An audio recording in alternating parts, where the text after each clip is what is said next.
If I asked you when humans started smoking, what would you guess? A few hundred years ago? Maybe you're picturing sailors hauling tobacco back from the Americas? Or those old ads where a doctor casually recommends a specific cigarette brand. Now forget all of that. Because more than 12,000 years ago, in what is now the Utah desert, someone crouched beside a fire and did something that connects, in a strange, unbroken line, to a habit that's still very much alive today. This was before the pyramids. Before writing. Before the wheel. Before almost every milestone we associate with civilization. Quick ground rule before we go further. For this video, smoking means deliberately burning something and inhaling the smoke or vapor it gives off, for its effect on the body or mind. Simple enough definition, except, as you're about to see, it gets messy fast the further back we dig. So how do we actually know any of this? And how much further back does the trail go? Let's find out. For a long time, archaeologists thought this question was basically settled. The oldest solid proof of humans using tobacco came from a set of clay smoking pipes dug up in Alabama, with dried nicotine residue baked right into the walls. Scientists dated them to about 3,300 years old. Old habit, sure. Case closed. Except it really wasn't. In 2021, a team led by archaeologist Aaron Duke was excavating a wind-scoured stretch of Utah's Great Salt Lake Desert, a place so bone-dry today it's hard to picture it any other way. But at the end of the last ice age, this exact spot was wetland. Marsh grass, ducks, a slow-moving stream. Prime real estate for hunter-gatherers who left behind a Hearth Duke's team nicknamed Wishbone. Here's what makes it even wilder. These weren't people from a settled society with centuries of local history behind them. They were among some of the earliest people known to have lived in the Americas. It may have been part of the cultural toolkit they carried with them into a brand new continent. Around that hearth, Duke's team found more than 2,000 duck bones and a finely made spear point, the kind used for taking down large game. Then, almost by accident, they found something much smaller, 4 tiny charred seeds. Wild tobacco. Radiocarbon dating on burnt wood from that same hearth placed the site at roughly 12,300 years old. Read that again, that's not a typo. It's 9,000 years older than the previous record. Older than farming anywhere on Earth. Older than pottery. These people were using tobacco while woolly mammoths were still, geologically speaking, recent news. Here's the twist though. Researchers only found seeds, no leaves.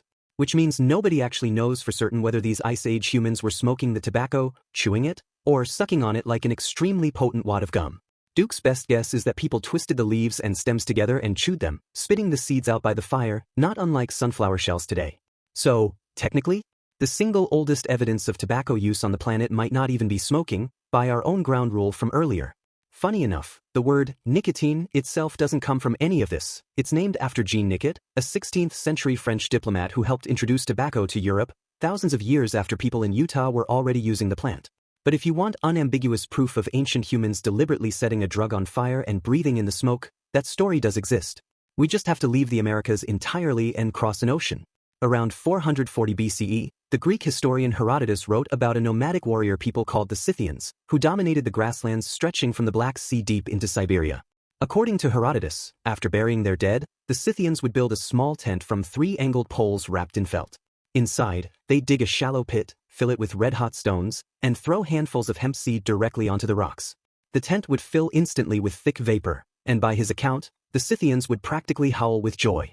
For almost 2,500 years, historians treated this as a probable exaggeration, the kind of colorful, barbarian story Greek writers loved to attach to foreign cultures they didn't fully understand.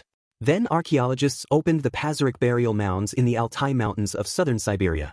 Sealed in permafrost for roughly 2,000 years were the actual tent poles. A small bronze brazier, and inside it, burnt stones and carbonized wild hemp seeds, sitting exactly where Herodotus said they would be. Nearby was a leather pouch still packed with hemp seed, coriander, and sweet clover.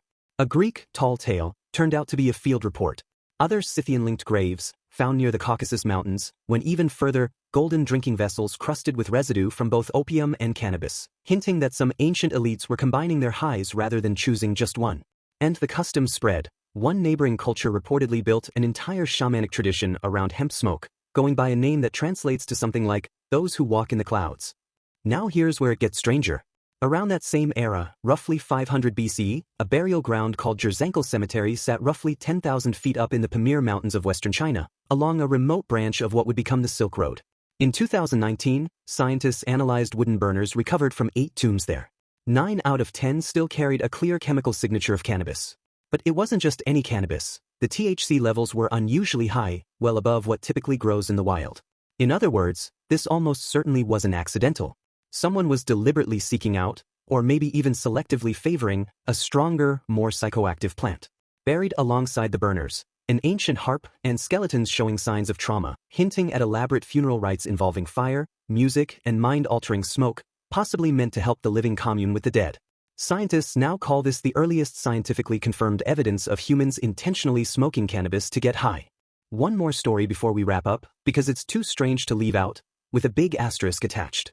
In 1992, a German toxicologist named Svetlana Balabanova tested tissue from Egyptian mummies and reported traces of nicotine and cocaine.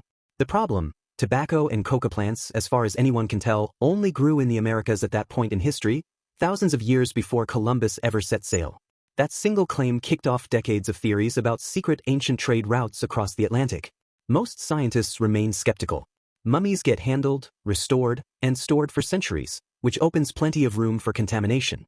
Nicotine also occurs naturally in a handful of other plants that genuinely did grow in Egypt, unrelated to tobacco. And later attempts by other researchers to reproduce Balabanova's results mostly came up empty. So, evidence of forgotten global contact, or a case of contaminated samples and mistaken chemistry. Nobody's fully settled it, which makes it one of archaeology's more entertaining unsolved arguments. Step back and look at what we've actually got. Ice Age hunter-gatherers in the Utah desert. Iron Age warriors on the Eurasian steppe. Silk Road travelers high in the Pamir Mountains. 3 cultures. 3 continents. 0 contact with one another. And every single one of them independently arrived at the exact same idea. Burn a plant, breathe in the smoke, change your state of mind.